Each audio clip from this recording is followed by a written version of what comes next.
Good morning વિદ્યાર્થી મિત્રો, કેમ છો બધા? મજામાં? હવે મિત્રો આપણે જે પાઠ ચાલે છે આવેદન પત્રના અર્થ અને લક્ષણો આપણે છેલ્લે વિડીયોમાં જોયા. આજે આપણે આવેદન પત્ર છે એનું મહત્વ શું છે, આવેદન પત્ર એનું મહત્વ, આ પ્રશ્ન અતિ મહત્વનો છે. ટૂંકનોંધની અંદર આ પાઠમાં આ પ્રશ્ન પૂછાય છે કે ભાઈ આવેદન પત્ર એ શા માટે જરૂરી દસ્તાવેજ છે, આવેદન પત્રનું મહત્વ શું છે. આજે આપ જાણો છો કે આપણા ભારતની અંદર જે કંપનીદારો છે 1956 અને વર્તમાન નવો કંપનીદારો 2013, તો 1956 ના કંપનીદારો અને નવો કંપનીદારો 2013, આ કંપનીદારાની જોગવાઈ મુજબ ભારતમાં શરૂ થતી દરેક કંપની માટે આવેદન પત્ર બનાવવું એ ફરજિયાત છે. યાદ રાખજો, આવેદન પત્ર તૈયાર કરવું એ ફરજિયાત છે. પછી એ તમારી કંપની ખાનગી કંપની હોય તોય ભલે, જાહેર કંપની હોય તો પણ ભલે, તો આવેદન પત્ર એ દરેક કંપની માટે તૈયાર કરવું એ ફરજિયાત છે. ક્લિયર? કારણ કે આવેદન પત્ર છે, જ્યારે તમે કોઈ કંપનીની શરૂઆત કરો ત્યારે નોંધણીનું પ્રમાણપત્ર આપણે લેવું પડે. આ નોંધણીનું પ્રમાણપત્ર જ્યારે આપણે લઈએ છીએ ત્યારે કંપની ધારાના નિયમ મુજબ તમારે અમુક દસ્તાવેજો તૈયાર કરવા પડે. તો એ દસ્તાવેજમાં પહેલો દસ્તાવેજ છે આપણો આવેદન પત્ર. તો એ દ્રષ્ટિકોણથી આવેદન પત્ર તૈયાર કરવું એ કંપની માટે બહુ ફરજિયાત છે. પોઈન્ટ નંબર 2, આવેદન પત્રમાં કંપનીની પાયાની બાબતોનો ઉલ્લેખ કરવામાં આવે છે. યાદ રાખજો, આવેદન પત્રની અંદર કોઈ પણ કંપનીનું સ્ટ્રક્ચર કેવું છે, કંપનીનો બેઝિક કેવું છે, કંપનીનું ભવિષ્ય કેવું હશે, કંપનીની અંદર જે મહત્વની બધી બાબતો છે, તમામ મહત્વની બાબતો છે એ આવેદન પત્ર પરથી જાણવામાં આવે છે. તો આ દ્રષ્ટિકોણથી તમે જુઓ મિત્રો, તો આવેદન પત્ર એ કંપનીનો પાયાનો અને મહત્વનો દસ્તાવેજ છે એને ગણી શકાય. કારણ કે આવેદન પત્ર છે એના પરથી તમે કોઈ પણ કંપનીનું બંધારણ અને કાર્યક્ષેત્ર જાણી શકો છો. તો આવેદન પત્ર છે એને પાયાનો દસ્તાવેજ કહે છે. એનું કારણ શું કે તમારી કંપનીનું બંધારણ, કાર્યક્ષેત્ર, ભવિષ્યમાં તમે શું કાર્ય કરશો, તો કાર્યક્ષેત્ર અને બંધારણ આવેદન પત્ર પરથી જાણી શકાય છે.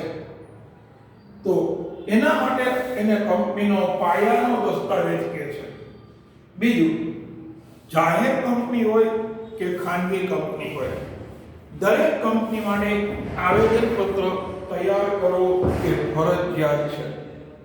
હવે મિત્રો આપણે આવેદન પત્ર છે એનું મહત્વ જુદા જુદા પક્ષકારો માટે છે.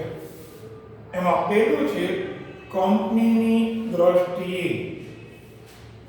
આજે આપણે તમારી કંપની કોઈ પણ હોઈ શકે, ખાનગી કંપની હોય તો પણ ચાલે, જાહેર કંપની હોય તો પણ ચાલે. તો તમારી કંપની કોઈ પણ હોય તો આવેદન પત્ર છે એ કંપનીની દ્રષ્ટિએ તૈયાર કરવું એ ફરજિયાત છે. યાદ રાખજો મિત્રો, કંપનીની દ્રષ્ટિએ આવેદન પત્ર શું કામ કરવું પડે? હવે આપણે જુઓ કે આવેદનપત્ર એ કંપનીનું મુખ્ય દસ્તાવેજ કહેવાય. કંપની માટેનું મહત્વ શું છે? આ મુખ્ય દસ્તાવેજ છે, જેના પરથી આપણે હમણાં કીધું કે કંપનીનું બંધારણ અને કંપનીનું કાર્યક્ષેત્ર જાણી શકાય. તમે કોઈ પણ કંપની છે, તમારે કંપનીનું બંધારણ શું છે, તો કંપનીનું બંધારણ અને કંપની ભવિષ્યમાં કયા કાર્યો કરશે એ તમે આવેદનપત્રના જે દસ્તાવેજ છે એના પરથી આપણે જાણી શકો છો. આવેદનપત્રની અંદર મુખ્યત્વે કંપનીનું નામ, કંપનીનો ઉદ્દેશ, કંપનીમાં મૂડી વિષયક બાબતો, કંપનીની જવાબદારીઓ,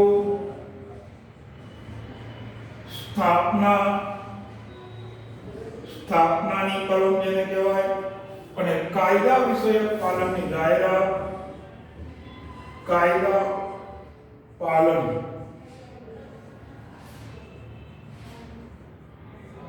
આવેદનપત્રને કંપની માટે શા માટે આપણે મહત્વનું કહીએ છીએ? કંપનીનું નામ શું હશે? કંપનીનો ઉદ્દેશ શું હશે? કંપની કયા ઉદ્દેશ માટે કાર્યરત થશે? કંપની શરૂ કરવા પાછળનો આપણો ઉદ્દેશ શું છે? તો આ ઉદ્દેશ છે એને આપણે જાણી શકાય છે. તમારી કંપનીનું નામ, ઉદ્દેશ, કંપનીમાં મૂડી વિષયક બાબતો, કંપનીની કુલ મૂડી કેટલી હશે, એટલે આપણે એની સત્તાવાર થાપણ કહેવાય, બહાર પાડેલી મૂડી કેટલી હશે, કેટલા શેર અને ડિબેન્ચર હશે, તો આ મૂડી વિષયક બાબતો છે. તો પેલું નામ, ઉદ્દેશ, મૂડી, જવાબદારી, સ્થાપનાને આપણે બીજું નામ કહો સરનામાની કલમ. સરનામું અથવા રજિસ્ટર ઓફિસનું સરનામું. તમારી કંપનીની રજિસ્ટર ઓફિસ કયા હશે એના પરથી તમે એની કંપની કયા રાજ્યની રહીશ છે એ જાણી શકો. તમે જે સરનામું લખ્યું હોય એ રાજ્યમાં તમારી કંપનીની રહીશ કહેવાય. એને આપણે એક અંગ્રેજીમાં શબ્દ આપીએ છીએ ડોમિસાઇલ. ડોમિસાઇલનો મીન કે તમારી કંપની કયા રાજ્યમાં આવેલી છે એ સરનામાની અથવા રજિસ્ટર ઓફિસના સરનામા પરથી તમે જાણી શકો. તો મિત્રો, કાયદા પાલનની જાહેરાત કે તમારી કંપનીની અંદર તમે અત્યાર સુધીની તમામ જોગવાઈઓ નિયમ મુજબ કરેલી છે, કાયદાની જોગવાઈઓનું બરાબર પાલન કરેલું છે એવું કંપનીના સંચાલકોએ નિવેદન આપવું પડે. અને મિત્રો, ખાસ ધ્યાન આપજો, આવેદનપત્રની અંદર જે કંપનીના સંચાલકો ગણાય સહી કરે, આવેદનપત્રમાં જે કંપનીના સંચાલકોએ સહી કરી હોય છે એ સહી છે એ કરનારા સંચાલકો એ કંપનીના મુખ્ય સંચાલકો કહેવાય. એને કંપનીની અંદર એને મહત્વનું સ્થાન ધરાવે છે. આવેદનપત્ર પરથી તમે ઘણું બધું કંપની વિશે જાણી શકો. તો આવેદનપત્ર પરથી કંપનીની ઉદ્દેશ યાદ રાખજો. તમે આવેદનપત્રમાં જે ઉદ્દેશ લખેલો હોય એ ઉદ્દેશ સિવાયનું ભવિષ્યમાં કોઈ પણ વધારાનું કાર્ય કરી શકો નહીં. જો કંપનીના સંચાલકો આવેદનપત્રમાં ન જણાવેલો કોઈ ઉદ્દેશનું કાર્ય કરે તેને સત્તા બહારનું કાર્ય કહેવાય. તમે ઉદ્દેશ લખો એના સિવાયનું કોઈ કામ કરો તો એ સત્તા બહારનું કાર્ય કહેવાય. એના માટે કંપનીના સંચાલકોને જેલની સજા તરીકે ફોજદારી કેસ થાય. તો આ યાદ રાખવાનું. મૂડી વિષયમાં કીધું મેં સત્તાવાર થાપણ. તમે કંપનીમાં આવેદનપત્રમાં જે મૂડી દર્શાવી છે એના કરતાં વધુ મૂડીથી તમે શેર બહાર પાડી શકો નહીં. આવેદનપત્ર કરતાં વધુ મૂડીથી તમે શેર બહાર પાડો તો એ માન્ય ગણાતા નથી. તમારી જવાબદારી કેવી હોય છે? જવાબદારી મર્યાદિત હોય, અમર્યાદિત હોય, કે બાંયધરીથી મર્યાદિત હોય. તો ભારતની અંદર મોટાભાગની કંપનીઓની જવાબદારી કઈ હોય છે? મર્યાદિત જવાબદારી. તમે જેટલા શેર ખરીદો મિત્રો એટલી જ તમારી જવાબદારી. કાલ સવારે ભવિષ્યમાં કંપની ગમે એટલા રૂપિયાની નુકસાની કરે તો તમારી જવાબદારી કેટલી? તમે જેટલા શેર ખરીદ્યા એટલી જ તમારી જવાબદારી, આના સિવાય કાંઈ નહીં. પછી કે છે રજિસ્ટર ઓફિસનું સરનામું, કે એના પછી તમારી કંપની કયા રાજ્યમાં આવે છે, કંપનીની મુખ્ય ઓફિસ છે ને એનું સરનામું લખવું પડે. બરાબર છે? આ રીતે દરેક તમારે કરવું પડે. એટલે કંપનીની દ્રષ્ટિએ એનું મહત્વ ખૂબ જ વધારે છે. હવે એનું બીજું મહત્વ લેણદારો અને વેપારીની દ્રષ્ટિએ. હવે મિત્રો ખાસ ધ્યાન આપજો.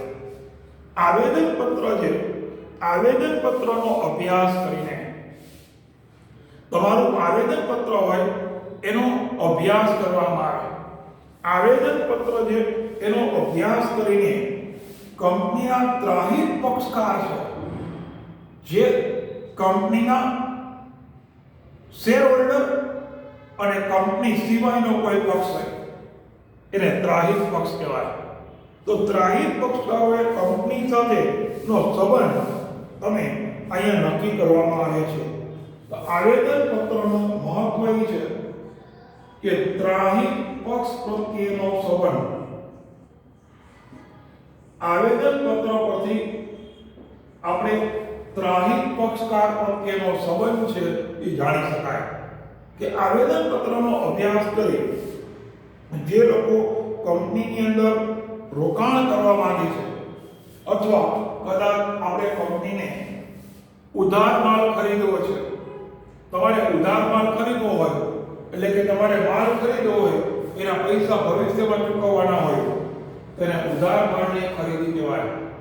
તો એના આપણા લેણદારો કહેવાય, જે આપણે પૈસા માંગે છે. તો તમારી કંપનીને ઉધાર માલ કે સેવા આપવી કે કેમ એનો નિર્ણય તમારા આવેદનપત્ર પરથી કંપનીના વેપારીઓ અને લેણદારો કરે. તમે જેની પાસેથી ઉધાર માલ ખરીદો એ આપણા માટે વેપારી બન્યો, જે આપણો લેણદાર કહેવાય.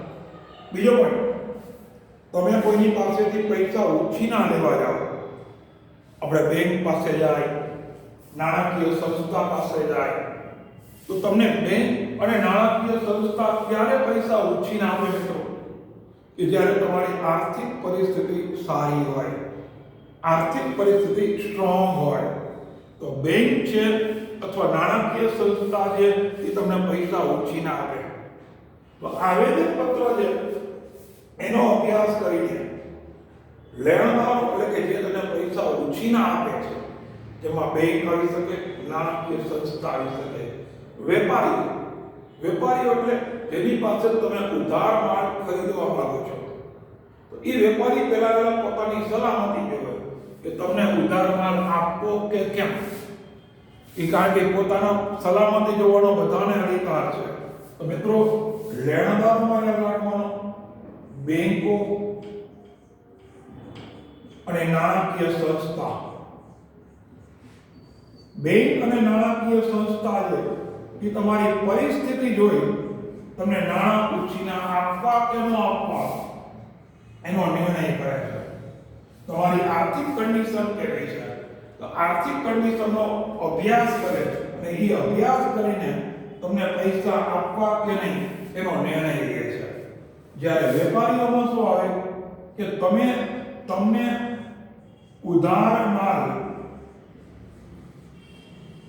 ખરીદવા ની સવલત આપવી કે કેમ, સવલત આપવી કે કેમ એ વેપારીઓ તમારી પરિસ્થિતિ જોઈ નક્કી કરે. તો આ રીતે આપણે ત્રાહિત પક્ષકાર પ્રત્યેનો તમારો સંબંધ રજૂ થાય. વેપારીઓ વાળાનો સંબંધ, નાણાકીય સંસ્થાઓ વાળાનો સંબંધ, બેંક સાથેનો સંબંધ. તો એ લોકો તમારા આવેદનપત્ર છે એનો અભ્યાસ કરે અને એ અભ્યાસ કરીને પછી તમને નાણાં ઉછીના આપવા કે ન આપવા એનો નિર્ણય કરી શકે. એના પછીનો પોઈન્ટ છે કંપનીના શેર હોલ્ડરની દ્રષ્ટિએ. હવે મિત્રો ધ્યાન આપજો, શેર હોલ્ડર કોઈ પણ કંપનીના શેર હોલ્ડર છે એ કંપનીના માલિકો ગણાય. કંપનીના સાચા અર્થમાં માલિકો કોણ છે? એના શેર હોલ્ડર. તો આ શેર હોલ્ડર છે એને તમારી કંપનીની અંદર રોજબરોજના સંચાલનમાં ભાગ લઈ શકતા નથી. તો પોતે જે કંપનીની અંદર એક માલિક છે એટલે કે પોતાના પૈસાનું રોકાણ કરે છે, પોતે નાણાંનું રોકાણ કરે. તો જે લોકો આપણી કંપનીમાં શેરમાં પૈસા રોકે છે જેને આપણે શેર હોલ્ડર કહીએ છીએ, તો આ શેર હોલ્ડરને એ જાણવાનો અધિકાર છે કે આવેદન પત્રમાં જે કાર્ય જણાવેલું છે એ મુજબ કંપની કામ કરે છે કે કેમ. બરાબર સમજી લેજો કે પોતે પૈસાનું રોકાણ કરે છે તો આ વ્યક્તિને એ જાણવાનો અધિકાર છે. શું અધિકાર છે? કે આવેદન પત્રની અંદર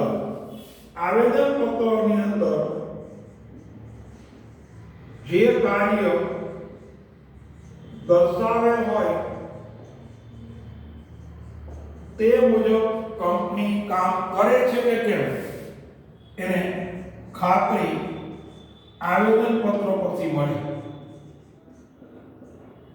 તો કંપનીના જે સાચા માલિક છે, જે કંપનીની અંદર પોતે શેરમાં પૈસા રોકે છે, જોખમ ઉઠાવે છે, તો એ લોકોને એવો જાણવાનો અધિકાર છે કે કંપનીની અંદર જે પોતે પૈસા ઇન્વેસ્ટ કર્યા, આ કંપનીના પૈસા રોક્યા, એમાં પોતાના પૈસાની સલામતી કેટલી? સલામતી એટલે આવેદન પત્રમાં જે કાર્ય દર્શાવેલું છે એ દર્શાવેલ કાર્ય મુજબ જ કંપનીના સંચાલકો કામ કરે છે કે નહીં એની એને ખાતરી મળે છે. આ રીતે એને ખાતરી મળે એટલે કંપનીના સંચાલકો ખાતરી મળે. જો આવું કાર્ય ન થાય તેને અદાલતમાં પડકારી શકે. ખાસ ધ્યાન આપજો મિત્રો, જો કોઈ કંપનીના સંચાલકો, હમણાં આપણે વાત કરી, આવેદન પત્રમાં ન જણાવેલું કોઈ કાર્ય કરે, આવેદન પત્રમાં તેનો ઉલ્લેખ ન હોય એવું કોઈ કાર્ય કરે, તો કંપનીના શેર હોલ્ડરને એવો અધિકાર છે કે અદાલતમાં એના વિરુદ્ધ કેસ કરી શકે, પોતાનો વિરોધ નોંધાવી શકે કે ભાઈ આવેદન પત્રમાં આ કાર્ય જણાવેલું નથી, આ ઉદ્દેશ જણાવેલો નથી, એવું કાર્ય કંપની તરફથી કરવામાં આવે છે, તો એની સામે અદાલતની અંદર પોતે એને જઈ શકે છે, અદાલતમાં પોતે કેસ કરી શકે છે, પડકારી શકે છે. તો આ રીતે કંપનીના જે લોકોને સંચાલકો છે એને એની મર્યાદામાં રાખવા માટે આવેદન પત્ર છે એ શેર હોલ્ડરો માટે મહત્વનો પોઈન્ટ છે. સેકન્ડ પોઈન્ટ છે કે કંપનીના શેર હોલ્ડરોની જવાબદારી. આપણે હમણાં મેં કીધું કે શેર હોલ્ડરોની જવાબદારી છે એ મર્યાદિત છે. યાદ રાખજો, તમારા શેર હોલ્ડર છે એની જવાબદારી કેવી હોય છે? મર્યાદિત જવાબદારી. મર્યાદિત જવાબદારી એટલે શું મિત્રો? તમે જેટલા શેર ખરીદો એના પૂરતી તમારી જવાબદારી સીમિત હોય. તમે જેટલા શેર ખરીદ્યા એટલે જ તમારી જવાબદારી. ભવિષ્યમાં કદાચ કંપની કરોડો રૂપિયાનું નુકસાન કરે, તમારી પાસે કંપનીના ખાલી 100 શેર છે, એક શેર ઉપર 10 રૂપિયાનું નુકસાન થયું તો તમારું નુકસાન ખાલી 1000 રૂપિયાનું. કરોડો રૂપિયાના નુકસાનમાં તમારે કઈ ભાગ લેવાનો નથી. એટલે આપણા ભારતમાં કંપનીઓમાં શેર હોલ્ડરની જવાબદારી કેવી હોય છે? મર્યાદિત જવાબદારી. તમે જેટલા શેર ખરીદો એટલી આપણી જવાબદારી. ઓકે. અને છેલ્લો પોઈન્ટ, જાહેર જનતા, જેને આપણે સમાજ કહી શકીએ. જાહેર જનતા, સમાજ. આજે મિત્રો કે સમાજની કોઈ પણ વ્યક્તિ જ્યારે કોઈ જગ્યાએ પોતાના પૈસાનું રોકાણ કરવા માંગે તો રોકાણ કરનાર વ્યક્તિને એ જાણવાનો પૂરો અધિકાર છે કે પોતે જે રોકાણ કરે છે આ રોકાણમાંથી સમાજના લોકો જે રોકાણ કરવા માંગે છે, જે કંપનીમાં રોકાણ કરવા માંગે છે, એને કંપનીની પ્રાથમિક માહિતીઓ જાણવાનો હક છે. કંપનીની પ્રાથમિક માહિતીઓ જાણવાનો હક છે. તમે એમનેમ કોઈ જગ્યાએ પૈસાનું રોકાણ ન કરાય, કારણ કે તમે એમનેમ પૈસાનું રોકાણ કરો તો તમારા પૈસાની સલામતી વિશે પ્રશ્નાર્થ ઊભો થાય. તમારા પૈસાની કેટલી સલામતી રહેશે એનું કોઈ નક્કી ન કહી શકો. તો તમે જ્યારે કોઈ જગ્યાએ મિત્રો પૈસાનો ઇન્વેસ્ટ કરો તો પૈસાનો ઇન્વેસ્ટ કરતા પહેલા તમારે એ કંપની વિશે ફંડામેન્ટલી મેટર પ્રાથમિક માહિતીઓ પ્રાપ્ત કરવી જોઈએ. ઉદાહરણ તમે આપો, ધારો કે અત્યારે તમે શેર માર્કેટની અંદર પૈસા રોકવા માંગો છો, કોઈ જૂની કંપનીના શેર તમે ખરીદવા માંગો છો, તો જ્યારે તમે કોઈ જૂની કંપનીના શેર ખરીદો એમાં ખાસ કરીને કહો કે જે શેરની કિંમત 15-20 રૂપિયાથી ઓછી હોય, જેને અમે શેર બજારની ભાષામાં કહેવાય પેનિક શેર, 10 રૂપિયા કરતાં ઓછા ભાવવાળા શેર હોય 10, 12, 15 એવું, એને પેનિક શેર કહેવાય. આ શેરની અંદર તમે ખરીદવા માંગો છો તો તમારે એ શેર ખરીદતા પહેલા એનો અભ્યાસ કરવો જોઈએ. કંપનીનું બેઝિક બેકગ્રાઉન્ડ કેવું છે, કંપનીના છેલ્લા વર્ષોનો નફો કેટલો છે, કંપનીનું કુલ મૂડીરોકાણ કેટલું છે, કંપનીની કુલ એસ્ટેટ કેટલી છે, મિલકતો, સામે કંપનીની જવાબદારીઓ કેવી છે. બોલું સમજાય? પ્રમોટર એનો હિસ્સો કેટલો છે. પ્રમોટર એટલે કંપનીના સ્થાપકો. કંપનીના સ્થાપકે પોતાના શેરમાં કેટલા ટકા હિસ્સો ખરીદેલો છે. તો આ બધી જે પ્રાથમિક માહિતીની જાણકારી છે ને એને આપણે સમાજના લોકોએ અભ્યાસ કરવો પડે, અને એ લોકો એનો અભ્યાસ કરે અને પછી પોતે એમાં રોકાણ કરવા વિશેનું વિચારી શકે. તમે અત્યારે હાલમાં કહો, અત્યારે વર્તમાન બજારની અંદર અત્યારે 2-3 કંપની એવી છે કે જેના શેરના ભાવ તમને શેર બજારમાં રસ પડે એના માટે હું બોલું છું કે 2-3 કંપનીના શેર એવા છે કે એમ કહેવામાં આવે છે કે આ શેરના 2-3 વર્ષની અંદર એના ભાવ છે અત્યાર કરતાં 10 થી 12 ગણા વધી જશે. એમાં અત્યારે મોસ્ટ ફેવરિટ જે શેર આવે છે યસ બેંક, કદાચ તમે નામ સાંભળ્યું હોય. યસ બેંક એક એવી બેંક છે કે જેના શેરની અંદર મોટા ભાગે ઉથલ-પાથલ થાય, વધારો થાય, ઘટાડો પણ થાય. તો યસ બેંક માટે કહેવાય છે અત્યારે કંપનીનો શેરનો ભાવ 18 રૂપિયા છે, છેલ્લો લેટેસ્ટ ભાવ. આ 18 રૂપિયાનો શેર તમે 5 વર્ષ મૂકી દો, આ તમે અંદાજ છે કે એ શેર 500 રૂપિયાની સપાટી આવી જશે. 18 રૂપિયાનો શેર 500ની સપાટી આવે તો એનો તમે કેટલા ગણો વધારો થયો? 400 ગણો વધારો થયો. બોલું સમજાય છે? તો તમારે આ રીતે કોઈ પણ શેરની અંદર આવા શેર છે, હવે આ હું એમ કહું કે 400 ગણો વધારો નથી, 200 ગણો વધારો થયો. 5 વર્ષની અંદર 18 રૂપિયા છે એમાં 200 ગણો, ડબલ ન બોલ તો 200 ગણો બોલું તો એ શેરના 350 રૂપિયા થઈ જાય. તમને એવી કઈ બેંક છે કે 5 વર્ષે તમારા પૈસા હોય એનાથી 200 ગણા વધારી આપે? આ રીતે એના માટે તમારે પહેલા યસ બેંકનો સર્વે કરવો પડે, ગૂગલમાં સર્ચ કરવું પડે. આવી તો ઘણી છે. યસ બેંક છે, અત્યારે આપણે હાલમાં એક બીજો આવે છે પ્રાઇવેટ, પછી આવે છે ગ્લોબલ. આ બધી અમુક કંપની એવી છે કે એના શેરના ભાવ અત્યારે તળીએ છે. જો આ કંપની હાલવા માંડી પછી એના ભાવ તમારી કલ્પના બહાર હોય, તો એના માટે તમારે પહેલા એનો અભ્યાસ કરવો પડે. મિત્રો આ રીતે આપણે આવેદનપત્ર છે મુખ્યત્વે આ 4 પક્ષકારો માટે અતિ મહત્વનું છે, અને એના માટે એનો અભ્યાસ કરીને પોતે કંપનીમાં રોકાણ કરવું કે ન કરવું એનો નિર્ણય લે છે. ચાલો અસ્તો.